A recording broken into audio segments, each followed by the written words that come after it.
My neighbor, a self-proclaimed queen of perfect lawns and even more perfect rules, decided to declare war on my peace and quiet, all because of my boat. Seriously, my $500 fine for simply using my own dock felt like a bad joke, but for her, it was just another Monday. I'd bought my lake cabin for escape, not for petty HOA tyrants who think they own the very water. This wasn't some minor dispute, it was the opening salvo in a bizarre neighborhood drama about to flip Harmony Heights upside down. If you've ever dealt with someone who thinks their word is law, you know this feeling. What's the craziest thing your HOA has ever tried to pull? Let me know I'm not the only one who's had to deal with this kind of absurdity. My name's Trevor Simmons, and I'm 32 years old. I work as a land reclamation specialist, helping folks repurpose agricultural land. The job pays well enough that I could afford this lake cabin on Lake Harmony. The place wasn't much, a 1970s throwback with wood paneling and shag carpet, but it had something priceless. A private dock extending 30 feet into crystal clear water. That dock was the whole reason I bought the place, my escape from soil samples and environmental reports all week long. The morning everything went sideways started normal. I was on my deck with coffee, watching ducks paddle past while morning mist lifted off the water. The air smelled like pine needles and fresh lake scent that makes city folks drive hours just to breathe. I just finished pumping up my little inflatable fishing boat when I noticed something white fluttering on my door. First thought, maybe pizza delivery finally reached the lake. Instead, I found an official document with Harmony Heights Homeowners Association letterhead. The words jumped off the page. Violation notice. Unauthorized dock usage, fine, $500. I read it 3 times before the absurdity hit me. According to this notice, I was illegally using HOA property by docking my boat at what they claimed was their dock. The letter was signed with an elaborate flourish. Brianna Whitaker, HOA President. Standing there with that violation notice, my mind drifted back to the first time I'd seen this place. The cabin needed work, but when we walked down to that dock, everything else faded away. It wasn't just a platform, it was a bridge between land and my dreams. That dock was my sanctuary, representing the freedom and peace I'd worked for. Now some bureaucrat was trying to steal it with a piece of paper. I've dealt with bureaucratic nonsense in my work, from environmental regulations to zoning laws that require forms to get forms. But this felt personal. I marched to my filing cabinet and pulled out my property deed, the document I'd studied before buying. Right there in black and white. Dock structure extending 30 feet into Lake Harmony waters, constructed 1978. The dock had been part of the original property for almost 50 years. The cabin itself sat on a gentle slope that rolled down to the water's edge, surrounded by towering pines that filtered sunlight into dancing patterns across the weathered deck. Inside, the place had that comfortable lived-in feeling of a true retreat, with a stone fireplace that had warmed countless evening conversations and windows positioned to frame the lake-like living artwork. This wasn't just a weekend getaway. It was a piece of paradise that someone was trying to destroy with petty power games. I was standing there with deed in one hand and violation notice in the other when I heard high heels clicking on wooden planks. Through my window, I could see her approaching like a general inspecting enemy territory. Brianna Whitaker was impossible to miss, dressed in a business suit that cost more than most people's monthly mortgage. Her blonde hair was salon perfect, and she clutched a thick binder labeled Perfect Neighborhood Standards in gold lettering. "Excuse me," she called in a voice sharp enough to cut fog. "You need to remove that boat immediately. This is community property, and you're in violation of Section 12B of the homeowner's agreement." I stepped outside with my deed. Up close, she had that politician smile, all teeth and no warmth. "Actually," I said, holding up my deed, "this dock is part of my property, has been since 1978, according to county records." For a moment, I saw surprise flicker across her face, then doubt, but it vanished quickly. "That's impossible," she said, voice losing authority. "The HOA has maintained this dock for years. We've repainted it twice, replaced planking in 2020. You can't claim ownership of community assets we've invested thousands in maintaining." She flipped through her binder frantically. I smiled at the irony. Well, if the HOA spent money maintaining my dock, I should thank you. Saved me several $1,000s. The look she gave me could have frozen the lake. She snapped her binder shut and pulled out her phone, typing furiously. "You'll be hearing from us," she said, heels clicking angrily as she marched back down my dock. "The Harmony Heights HOA doesn't tolerate troublemakers." And just like that, she was gone, leaving expensive perfume and the promise of war. That evening, I called Tina Mitchell, a freelance journalist who investigated HOA corruption. "Trevor," she said after I explained everything, "you've stepped into a war zone. Brianna Whitaker has been terrorizing that neighborhood for 3 years. I've been waiting for someone with backbone to fight back." Tina's research confirmed what I knew. The dock was mine, legally and completely. Armed with this, I drafted a firm letter to the HOA explaining I wouldn't pay the fine and requesting they remove the violation. I thought that would end it. I was wrong. 3 days later, I woke to discover my boat floating in the middle of Lake Harmony like lost debris, bobbing 200 yards from shore. The morning was still, with that glassy surface that makes every sound carry. My boat looked absurdly out of place in all that empty water. Maybe the lines had failed, or a passing boat created enough wake to snap them. But when I reached my dock, the truth was more sinister. The mooring lines hadn't failed or frayed. They'd been cut clean through with something sharp, leaving perfectly straight edges that screamed deliberate sabotage. My blood pressure spiked as I held the severed ropes. Brianna wasn't just a bureaucratic nuisance. She was willing to commit crimes to get her way. I grabbed my backup kayak and paddled out to retrieve my property. October water could freeze your bones, but I was too angry to care. The lake stretched endlessly around me, mirror calm. This solitude usually brought me peace, but today it only amplified my rage at whoever had violated my sanctuary. Halfway back, towing the boat behind my kayak, I noticed something that made my stomach drop. A 6-inch gash in the side, right below the waterline. Someone hadn't just cut my lines as a warning. They'd damaged my property in a way that could have been dangerous if I'd been on the water. I spent the morning documenting everything with the thoroughness my work had taught me. I photographed the cut lines from multiple angles, measured the boat damage, and wrote down exact times and observations. The repair cost came to $200. Money stolen from my pocket by someone who thought they could bully me into submission.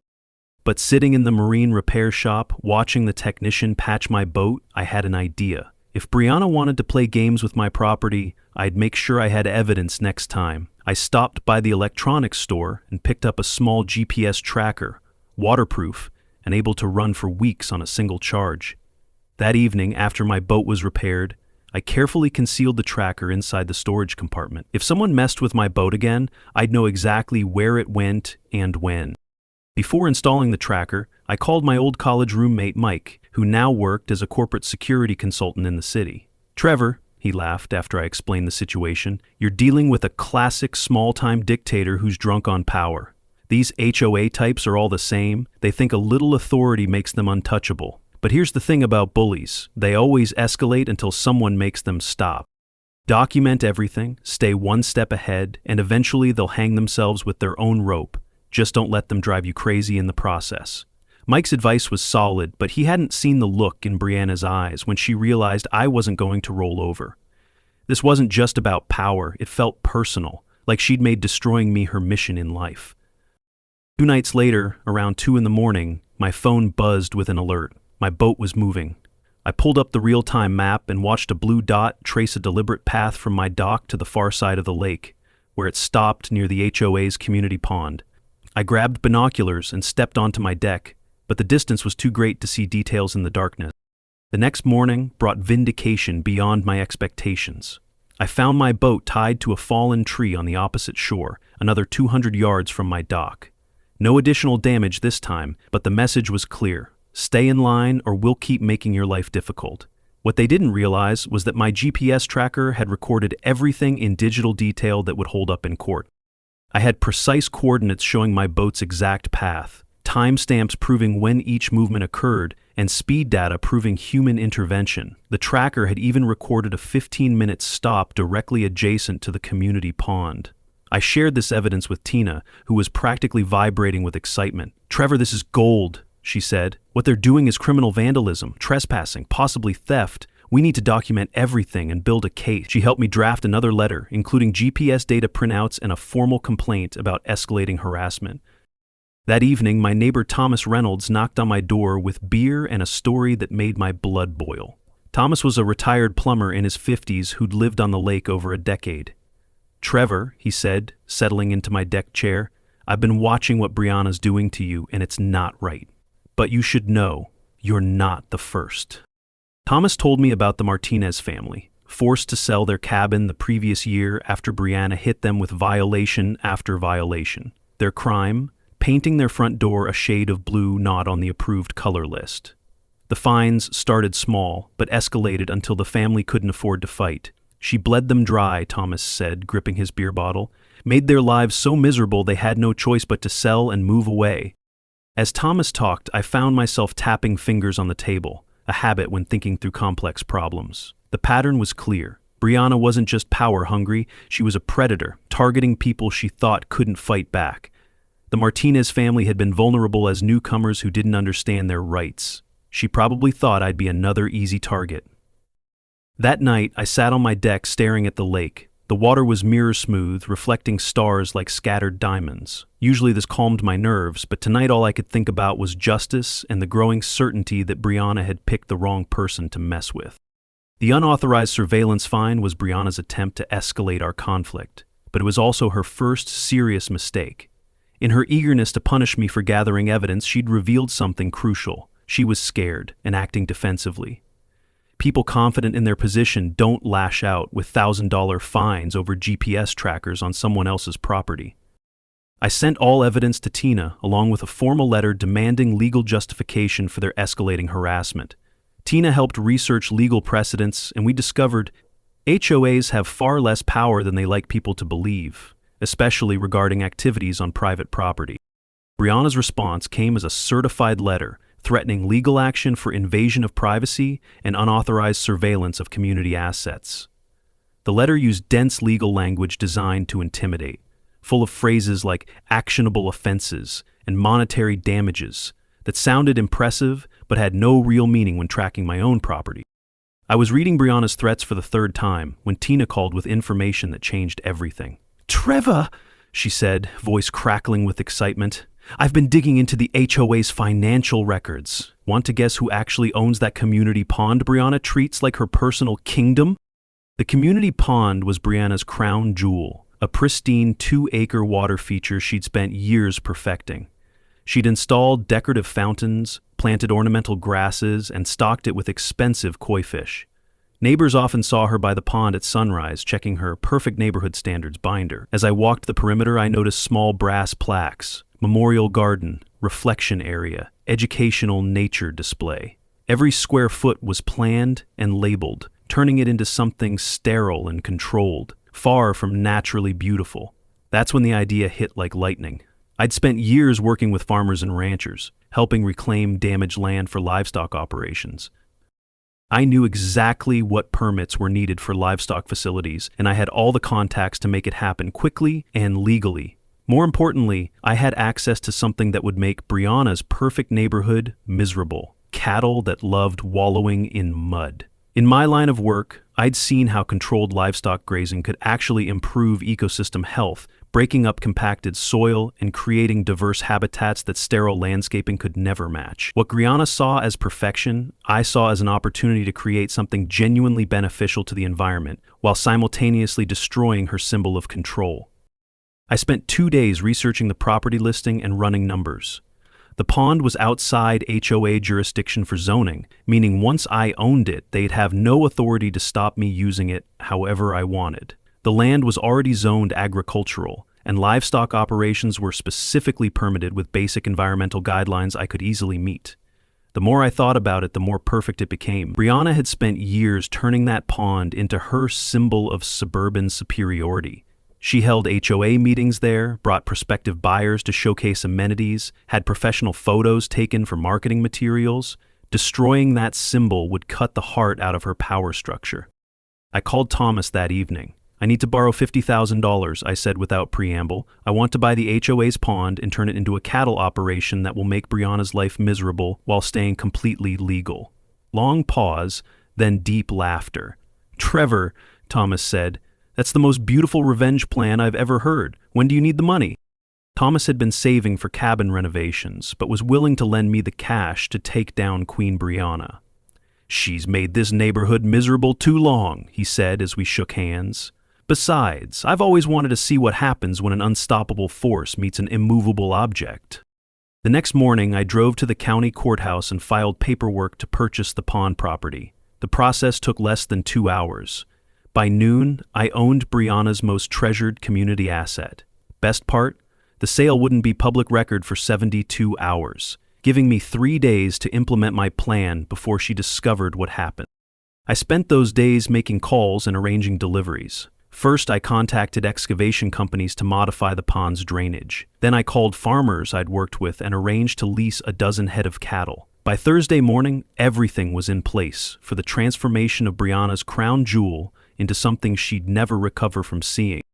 By Thursday morning, my plan was ready to launch with military precision. The excavation crew arrived before dawn and systematically dismantled everything Brianna had spent years creating. The decorative fountains were carefully removed and stored, ornamental grasses relocated, and expensive koi fish transferred to a wildlife preserve. What remained was a muddy depression 50 yards across and 5 feet deep at the center, perfect for my purposes. The transformation required more work than I'd initially anticipated, but my background in land reclamation served me well. I supervised the installation of a proper drainage system that would maintain water circulation while creating the muddy conditions cattle needed for cooling and pest control. We built sturdy rail fencing around the entire perimeter, not just to contain the animals, but to clearly mark the boundaries of my private property. The gates were positioned for easy access to feed and water the cattle, and I had the crew install a small shelter on one side where the animals could escape harsh weather. Every detail was planned with both functionality and spite in mind. This wasn't just going to be a mud pit, it was going to be a professional livestock operation that happened to destroy Brianna's vision of suburban perfection. My friend Jake Morrison, a cattle rancher 30 miles out, arrived that afternoon with a trailer full of Holstein dairy cows perfectly suited for what I planned. These weren't prize animals, but healthy, well-socialized cattle used to standing in mud and wouldn't mind the change from traditional pasture to what Jake called the world's most expensive cattle spot. As we unloaded the cattle and watched them explore their new home, word was already spreading through the neighborhood like wildfire. I could see neighbors gathering in small groups along the road, some pointing and laughing, others looking shocked and dismayed. Mrs. Patterson from 2 streets over stood with her hands on her hips, shaking her head in obvious disapproval. The young couple who'd just moved in last month seemed more curious than angry, taking pictures with their phones like tourists at an exotic attraction. Old Mr. Henderson, who'd been fighting his own battles with the HOA over his vegetable garden, gave me a thumbs up and a knowing grin that suggested he understood exactly what I was doing and why. The reactions were as divided as I'd expected, but at least people were paying attention, and that was exactly what I wanted. I was standing by my newly acquired mud pit, watching a dozen black and white cows explore their new home, when I heard a car door slam with extreme force. Through the trees, I could see a familiar figure in an expensive business suit, marching toward me with a thick folder clutched like armor. Brianna had discovered her precious pond was gone. The look on Brianna's face when she saw what had become of her crown jewel was worth every penny of Thomas's $50,000. She stood where crystal-clear water once reflected ornamental grasses, staring at Holstein cows contentedly wallowing in 3 feet of brown mud. The barnyard aroma hit her first, that unmistakable combination of mud, manure, and wet cattle, and I watched her face wrinkle in disgust. "What," she said in a voice that could shatter glass, "have you done to my pond?" She wore another expensive suit, cream-colored fabric that probably cost more than most monthly mortgages. Her perfect neighborhood standards binder was clutched like a shield, and her perfect hair was already frizzing in humidity rising from the mud pit. I leaned against the new fence Jake had helped install. "It's not your pond anymore," I said, enjoying her obvious distress. "As of Tuesday afternoon, this is private property, and these ladies," I gestured toward the cows, "are my new business partners." Brianna's mouth opened and closed without sound, like a fish gasping. Finally, she found her voice, several octaves higher than usual. "This is impossible. The HOA owns this pond. We've maintained it for years, spent thousands on improvements. You can't steal community property." "I didn't steal anything," I said, pulling out the official property deed. "I bought it fair and square. Turns out your HOA was so broke they had to sell their crown jewel to pay bills. Funny how they forgot mentioning that at community meetings." Color drained from her face as she read the paperwork. I could see her mind racing, trying to figure out how this happened without her knowledge. What she didn't realize was the HOA board had voted to sell during an emergency session she'd missed for her monthly spa appointment. "This is vandalism," she said, voice rising to a pitch that made the nearest cow look up. "You've destroyed a beautiful community asset and turned it into a disgusting cesspit. I'm calling the police." "Go ahead," I said, genuinely hoping she would. "While you're at it, ask them about criminal penalties for tampering with someone else's property. I have GPS data proving you've been messing with my boat for weeks." That stopped her cold. She knew she'd been caught, and for the first time, Queen Brianna looked genuinely scared. Over the next hours, word spread through the neighborhood like wildfire. Small groups gathered at my property edge, some laughing at the cows, others shaking heads in dismay.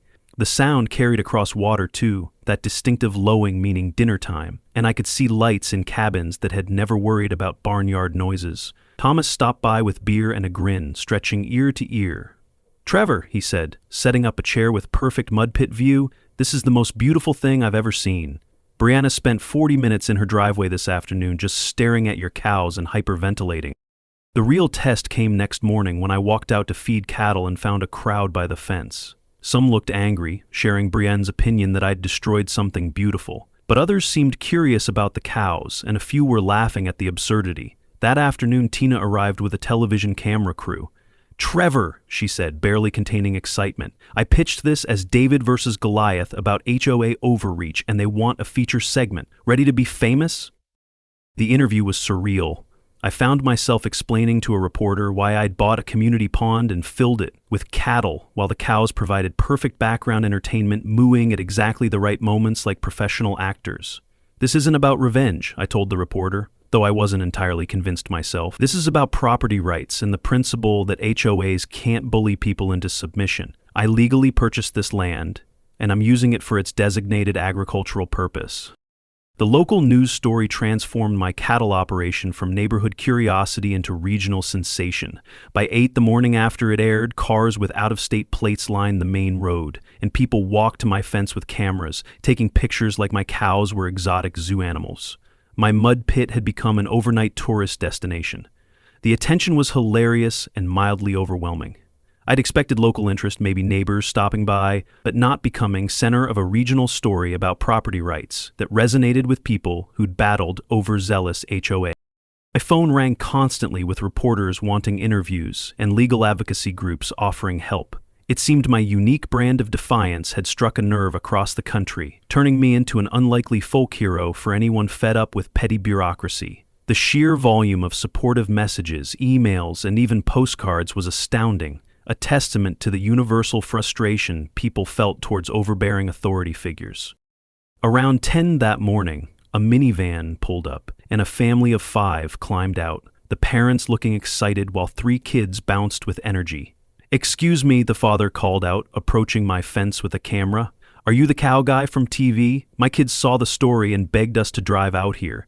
The mother was already taking pictures while their youngest, maybe 6 years old, pressed his face against the fence rails. "Moo!" the little boy called to my cattle, and I swear one of the Holsteins actually looked up and responded with a gentle lowing that sent the kid into delighted giggles.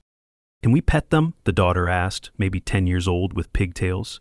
"They're working animals, sweetie," I explained, "but you can watch them splash in the mud." For the next 20 minutes, I found myself giving an impromptu tour of my operation, explaining how cattle help manage land and why they love wallowing in mud. The parents asked thoughtful questions about environmental benefits, while the kids just enjoyed watching 1,000-pound animals act like they were at a spa. But real entertainment was watching Brianna's reaction to media attention. She'd organized a community response demonstration consisting of herself, 5 neighbors, and handmade signs reading "Respect our community" and "Stop the madness." They'd positioned their protest at my property edge, close enough that barnyard smell made several protesters look uncomfortable. I stood on my deck with morning coffee, watching protesters and tourists coexist while my cows provided entertainment for both groups. Thomas appeared with his own coffee and newspaper. "Trevor," he said, enjoying the chaos, "you've started something beautiful. Brianna's been up since 5 calling every news station trying to get follow-up stories about how you're destroying the neighborhood. Her attempts to control the narrative were as transparent as her expensive suit and equally ineffective. She genuinely believed her outrage would sway public opinion, utterly oblivious to how absurd she appeared, standing there in her designer clothes amidst cow manure, decrying my destruction of a pond she didn't even legally own. The newspaper featured my story on the local section front page, with a photo of me by the fence while a cow posed photogenically in the background. The headline read, "Local man turns HOA dispute into cattle operation." And the article was surprisingly balanced, presenting both sides while making clear I'd acted within legal rights. Around noon, a second TV crew arrived from a regional network specializing in human interest stories. They set up next to Brianna's protest, meaning every shot included at least one protester in background. The visual irony was perfect. Angry neighbors demanding community respect while standing next to a perfectly legal agricultural operation. The regional reporter was more aggressive, asking pointed questions about motivations and property value impact, but she also interviewed supporters, including Thomas, and neighbors tired of Brianna's authoritarian approach.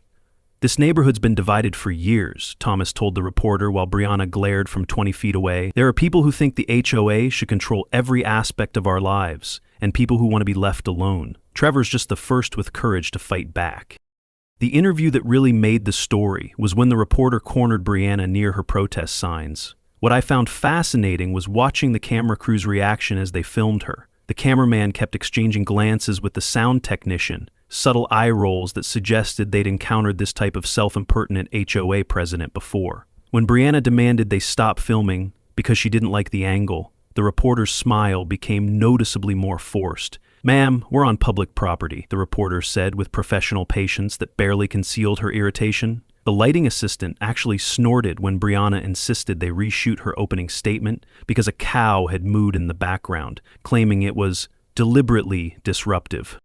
By the time they finished, the entire news crew looked like they'd rather be covering a sewage plant explosion than dealing with Queen Brianna's media demands. I watched as Brianna tried explaining her position, voice getting higher and more strained, while my cows provided a mooing soundtrack. "This man has deliberately destroyed a beautiful community asset," she said, gesturing toward the mud pit where 3 cows enjoyed their wallow. "He's turned our neighborhood into a barnyard out of spite." "But isn't it true," the reporter pressed, "that Mr. Simmons legally purchased this property from the HOA and that it's zoned for agricultural use?" That's when Brianna's composure cracked. "Legal doesn't mean right," she shouted loud enough that tourists stopped photographing cows to stare. "He's doing this to hurt me personally, and everyone knows it. This is harassment, pure and simple." The reporter pressed further. "Are you saying property owners shouldn't use their land as they see fit, following local zoning laws?" Brianna's response was exactly what Tina hoped for. "Some people," she said, voice dripping disdain, "don't understand that community living means making sacrifices for the greater good. They think property rights mean doing whatever they want regardless of neighbors." Her tirade was a masterclass in self-incrimination, broadcast live for all to see. She truly believed her personal affront outweighed legal rights and community well-being, solidifying her image as the tyrannical villain in this unfolding drama. The public, always eager for a good David versus Goliath story, had found their new favorite villain. That soundbite made evening news on 3 stations and was picked up by cable networks specializing in quirky stories. By next morning, family across the country were texting me about seeing me on television with my cows. But real vindication came when Tina called with news that changed everything. "Trevor," she said, crackling with excitement, "I've been digging deeper into HOA finances. Remember those emergency meetings where they voted to sell the pond? Guess who wasn't properly notified even though they had legal right to attend?" Brianna had been violating HOA procedures for years. The pond sale happened during improperly announced meetings, and Tina had discovered financial irregularities, suggesting Brianna used HOA funds for personal expenses. "I found receipts for over $20,000 in charges to the HOA account," Tina continued. "Spa treatments, expensive dinners, even a resort weekend she claimed was a leadership conference. The woman's been embezzling from her neighbors." This explained how the HOA got so broke they had to sell their crown jewel. Brianna hadn't just been tyrannical, she'd been systematically looting the treasury. The evidence of Brianna's financial misconduct was damning, but Tina wanted to verify everything before going public with embezzlement accusations. She spent 3 days cross-referencing bank records with meeting minutes, tracking receipts, and building an airtight case even expensive lawyers couldn't dismiss. We discovered systematic financial abuse going back 2 years. HOA money had flowed into Brianna's personal accounts like water through a broken dam. Spa treatments billed as stress management for leadership, expensive dinners charged as stakeholder meetings, even a $5,000 resort weekend claimed as professional development, despite bringing her husband Brad for golf and massages. The smoking gun was payments to a law firm supposedly handling community disputes. When Tina contacted them directly, they confirmed they'd never worked for Harmony Heights HOA. The payments, totaling $15,000, went to a shell company Brianna created using the HOA's tax ID. She's not just incompetent, Tina said during our strategy meeting. She's a criminal who's been stealing from neighbors while lecturing about fiscal responsibility. We could go to police, but financial crimes take forever to prosecute. Or we go public and let community pressure force her out. I favored public exposure. I wanted justice, swift and visible to the community that had suffered under her leadership. We decided to present evidence at the next HOA meeting, scheduled for Tuesday evening. Weekend before, I noticed significant neighborhood dynamic changes as word spread about upcoming revelations. People chose sides openly, and several neighbors stopped by expressing support and sharing their own harassment stories. Even former allies began distancing themselves as rumors circulated. My cows, unaware of human drama, continued enjoying their mud paradise. I'd settled into comfortable routines, feeding them twice daily, and there was something satisfying about the simple rhythm of livestock care. The smell had become less noticeable, and their gentle lowing provided peaceful morning soundtrack. Tuesday evening arrived with crisp autumn air that carried sounds farther than usual. The HOA meeting was in the community center, a building Brianna had redecorated with sophisticated furnishings, probably using embezzled funds for tasteful beige carpet and generic paintings. I arrived early with a folder of financial evidence. The room was fuller than ever, with 40 residents packed into space for 20. Word had gotten out this wouldn't be routine business about landscaping and mailboxes.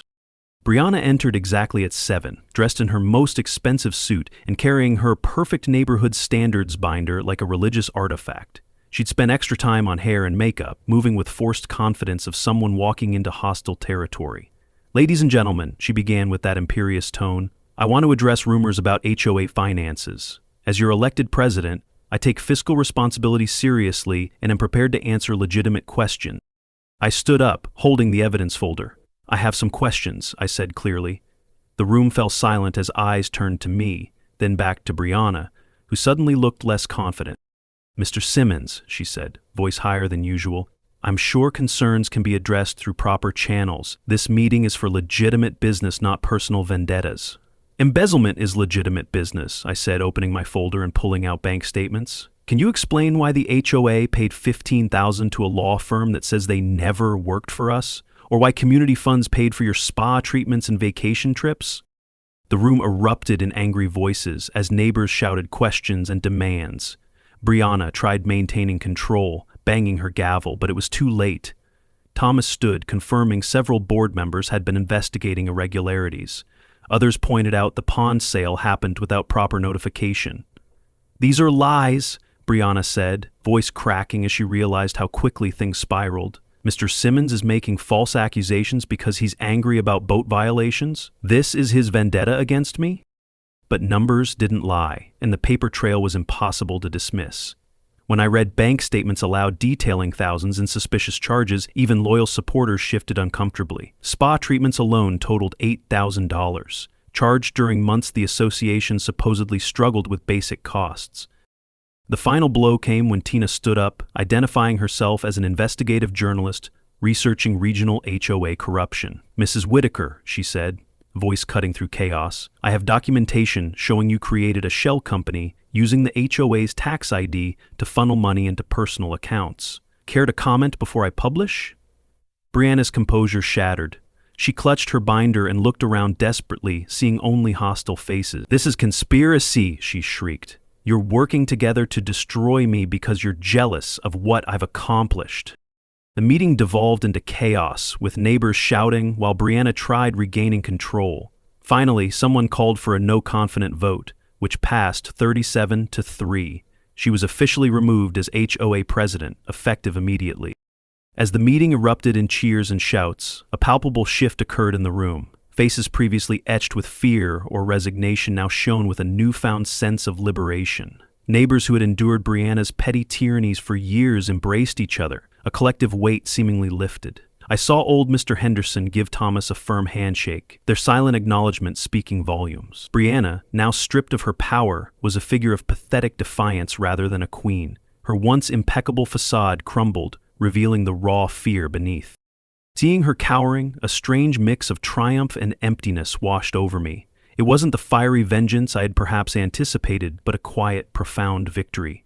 Justice wasn't just about her fall, it was about the community reclaiming its peace. Walking back that night, under the vast, star-dotted sky, the gentle lowing of my cows across the water felt less like a sound and more like a lullaby of freedom, a promise that true harmony was finally settling over Lake Harmony. Brianna's downfall was swift and decisive. Within a week, the association hired a forensic accountant to audit their books. The preliminary report confirmed our suspicions. She'd embezzled over $20,000 in 18 months. Criminal charges followed quickly. The county prosecutor filed formal charges of embezzlement, fraud, and breach of fiduciary duty. Brianna's mugshot appeared in the local newspaper, a far cry from her polished campaign photos. But real satisfaction came from watching the neighborhood transform. The new HOA board, led by Thomas and neighbors who'd opposed Brianna's methods, immediately rescinded punitive fines and dropped harassment campaigns. They also lowered monthly dues 30%, no longer funding one person's luxury lifestyle. My cattle operation became a permanent and popular community feature. Initial outrage over smell and noise faded as people got used to livestock neighbors. Several families brought children to watch cows and learn about farm animals. I'd caught Thomas sneaking them treats more than once. The story attracted national attention as an example of creative problem solving in property disputes. I did more interviews, emphasizing this hadn't been about revenge, but standing up to harassment and protecting property rights. Whether people believe that or not, I'd achieved something important, proving HOA tyrants could be beaten if you fought back intelligently.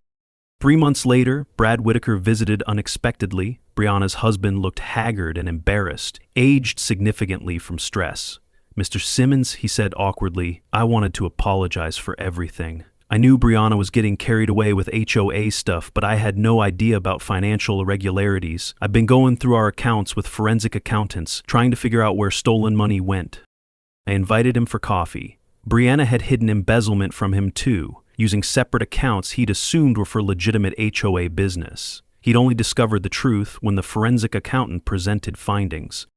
"She's negotiating a plea bargain," Brad said, staring into his coffee. "Prosecutor wants full restitution, 6 months county jail, 5 years probation with community service. Her lawyer thinks it's the best deal, considering the money involved." I felt brief vindication, followed by strange anticlimax. I'd imagined her downfall would feel more satisfying, but watching her husband struggle with wreckage just felt tragic. Justice is supposed to feel righteous, but sometimes it just feels necessary. The final twist came 6 months later, with a certified letter from an environmental law firm. A conservation group had been monitoring my operation and wanted to offer a contract to expand it as part of wetland restoration. "Your innovative cattle land management has attracted attention from conservation organizations," the letter explained. "The controlled grazing and wallowing have actually improved the local ecosystem, creating habitat for birds and amphibians that had disappeared due to overdevelopment." The transformation of the former HOA pond wasn't just a local success. It became a beacon of sustainable land management, drawing attention from across the state. My cattle, once symbols of defiance, were now celebrated as partners in ecological restoration, their natural instincts helping to revitalize the wetland. The irony deepened daily. Brianna's misguided pursuit of perfection had unwittingly paved the way for genuine organic beauty. During the opening of the Harmony Heights Wetland Restoration Demonstration Site, watching children, wide-eyed with wonder, observe the great blue herons wading among the cattails, I realized the full scope of what had transpired. This wasn't just about winning a fight. It was about cultivating something far more valuable. It was about showing that even acts rooted in frustration could blossom into unexpected benefits, proving that nature, when given a chance, could reclaim its rightful place, bringing a deeper, more authentic harmony to our community. The new HOA board offered me community president position, but I declined. I had achieved everything I'd set out to do, stood up to systematic bullying, protected property rights, exposed corruption, and accidentally created something positive. More importantly, I'd learned that sometimes the best revenge isn't getting even, it's getting creative. As sun set over Lake Harmony that evening, painting water the same gold that originally attracted me here, I sat on my deck listening to evening sounds from my expanded wetland. Cattle were settling for night, their gentle lowing mixing with calls of birds and frogs that had returned since we'd created new habitat. My phone buzzed with a text from Tina, finishing a book about HOA corruption using my story as a case study. "Any regrets about starting this whole mess?" she asked. I looked at the thriving wetland ecosystem, where a great blue heron waded through shallows while my cows rested peacefully, and thought about Brianna probably serving community service. Did I regret standing up to a bully? Did I regret turning her symbol of suburban control into a thriving ecosystem? Did I regret proving creative resistance could be more effective than legal battles? Not a single regret, I texted back. Sometimes the best way to win a fight is to change the rules entirely. 2 years later, I received a wedding invitation that made me laugh with pure joy. Thomas was marrying another neighbor, and they wanted their ceremony at the Harmony Heights wetland site, surrounded by cattle that started this adventure. "We figured it was appropriate," Thomas explained. "This place brought our community together in ways 20 years of HOA meetings never could." I accepted enthusiastically and spent their wedding morning watching cattle pose photogenically while Thomas and his bride exchanged vows by water's edge. The irony wasn't lost on anyone, a love story celebrated where suburban conformity once reigned. As reception wound down and guests departed, I found myself alone with my cows again, listening to evening wetland sounds and reflecting on the strange journey. I'd bought a lake cabin seeking peace and quiet, instead finding myself in a war that transformed not just my life, but an entire community's understanding of power and what's worth fighting for. The moral, if there is one, might be that sometimes the best way to deal with authority abuse is taking away what they value most and turning it into something better. Or maybe it's simpler. When someone tries bullying you into submission, the most effective response isn't submission or fighting back with same tactics, but buying their pond and filling it with cows. So what do you think? Should I run for HOA president next year? Let me know in the comments and share your own HOA horror stories. I guarantee mine won't be the craziest one you hear today. You've just experienced another crazy moment with QA Stories. Subscribe now and dive into even more chaos, laughs, and jaw-dropping tales.